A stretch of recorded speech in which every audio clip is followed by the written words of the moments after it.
कार्तिकी एकादशीनिमित्त पंढरपूरमध्ये उपमुख्यमंत्री एकनाथ शिंदे यांच्या हस्ते शासकीय महापूजा, बळीराजावरचं महाराष्ट्रावरचं अरिष्ट दूर करण्याचं शिंदे यांचं विठुरायाला साकडं।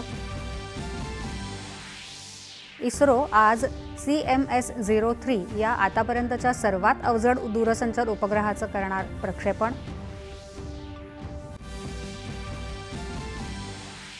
GST दर कपातीनंतरही ऑक्टोबर महिन्यात GST संकलनात 4.5% अधिक वाढ।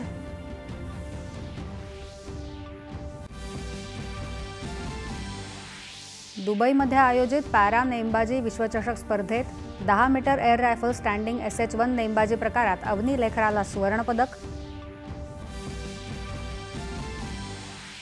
आणि महिला विश्वचषक क्रिकेट स्पर्धेच्या अंतिम फेरीत अजिंक्यपदासाठी आज भारत आणि दक्षिण आफ्रिका यांच्यात लढत।